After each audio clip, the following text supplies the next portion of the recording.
শিলপুখুৰী কৰ্ণাচলৰ কথা হয়তো বহুতে জানে আৰু দেখিও আছে শিলপুখুৰী কৰ্ণাচল কিয় বিখ্যাত। শিলপুখুৰী বুলি ক'লে শিলপুখুৰীত বহু ধৰণৰ ঐতিহাসিক কথা লুকাই আছে। শিলপুখুৰী ক'ৰ পৰা আহিছে, শিলপুখুৰীৰ মাজতে কৰ্ণাচলো আছে, কৰ্ণাচল আৰু শিলপুখুৰীৰ মাজতে আছে নৱগ্ৰহ। কিন্তু আমি নৱগ্ৰহ মন্দিৰ দেখিছোঁ আৰু এই শিলপুখুৰী কৰ্ণাচলৰ ভিতৰতো এনেকুৱা ধৰণৰ বহু ঐতিহাসিক মন্দিৰ লুকাই আছে, যিবোৰ এতিয়া মই আপোনালোকক দেখাবলৈ চেষ্টা কৰি আছোঁ। ক'ত কেনেকুৱা ধৰণৰ সৰু সুৰা মন্দিৰ আছে, পুৰণি ঐতিহ্যপূৰ্ণ মন্দিৰ, সেইসমূহ দেখুৱাবলৈও মই আজি উপস্থিত আছোঁ শিলপুখুৰী কৰ্ণাচলৰ অকণমান ভিতৰত। আৰু ভিতৰত আহিয়ে মই এটা সৰু মন্দিৰ দেখিছোঁ। সেই মন্দিৰটো মই স্ক্ৰীণত দেখুৱাই আছোঁ, তথাপিও মই কৈ আছোঁ। আৰু এই মন্দিৰটোৰ স্বত্বাধিকাৰী আছে মোৰ লগত। স্বত্বাধিকাৰীৰ পৰাও জানিম কথাটো যে এই মন্দিৰ কিয় বিখ্যাত, কি আছে এই মন্দিৰত, এই মন্দিৰটোত আচলতে কোনজন প্ৰভুক পূজা কৰা যায়। আছে মোৰ লগত এই মন্দিৰটোৰ স্বত্বাধিকাৰী। দাদা, স্বাগতম জনাইছোঁ আপোনাক মোৰ পেজখনলৈ। মই কৰ্ণাচলত বিভিন্ন ধৰণৰ অনুষ্ঠান দেখি থাকোঁ, বিভিন্ন ধৰণৰ মঠ মন্দিৰত যাওঁ। আজি পোনপ্ৰথমবাৰৰ বাবে আপোনাৰ ইয়ালৈ আহিছোঁ। এই মন্দিৰটো আচলতে কেতিয়া স্থাপিত হৈছে, কোনে, ইয়াৰ বিষয়ে মই অকণমান জানিব বিচাৰিছোঁ। এই মন্দিৰটো কিহৰ কাৰণে বিখ্যাত, অকণমান আগুৱাই আহক। এই মন্দিৰটো মোৰ ককা দেউতা আছিল, জখলামান্দা গোসাঁই বুলি কয়। তেখেতে 1934 চনতে এই মন্দিৰটো প্ৰতিষ্ঠা কৰিছিল। এইটো মন্দিৰত আপোনাৰ শিৱলিংগ আছে আৰু নাৰায়ণ আছে, তাৰ আমাৰ শালিগ্ৰামো আছে, আৰু ইপিনে গণেশ আৰু কালীমা সৰু, গণেশ আৰু কালীমাৰ মূৰ্তিকেইটা সৰু সৰু, কিন্তু মাজতে আছে আমাৰ নাৰায়ণ।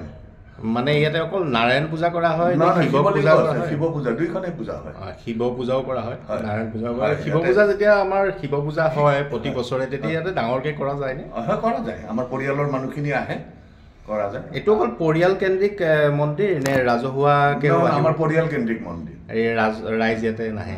ৰাইজ আহে, আহিলে আহিব পাৰে, দৰ্শন কৰিব পাৰে, কোনো কথা নাই।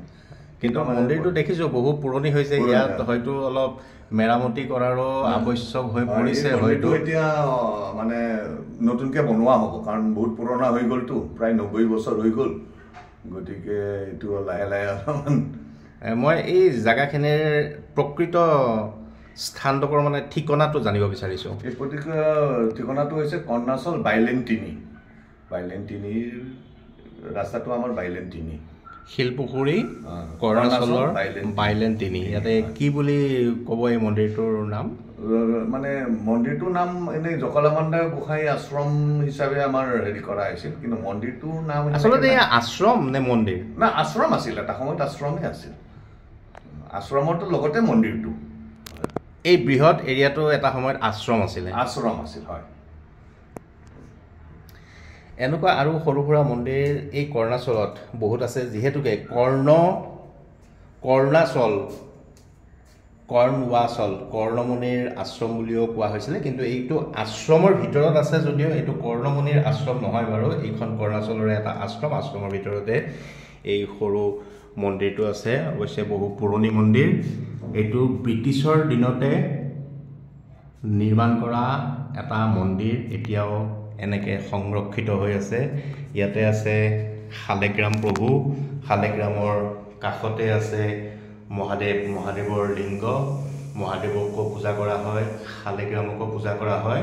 লগত আছে লগতে সৰুকৈ গণেশ আৰু কালীমাৰো ইয়াতে মূৰ্তি আছে। ইয়াতে শালিগ্ৰাম পূজা হয়, শিৱ পূজা হয়, গণেশ বাবাৰো পূজা কৰা হয়, কালীমাৰো পূজা কৰা হয়।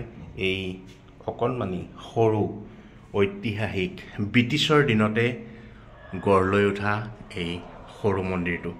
আৰু এনেকুৱা ধৰণৰ সৰু সৰু মন্দিৰ বা এনেকুৱা ধৰণৰ সৰু সৰু কথা মই লৈ আহিম আপোনালোকলৈ মোৰ এই পেজটোত।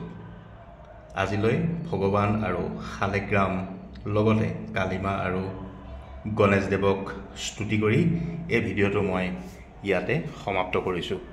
ধন্যবাদ।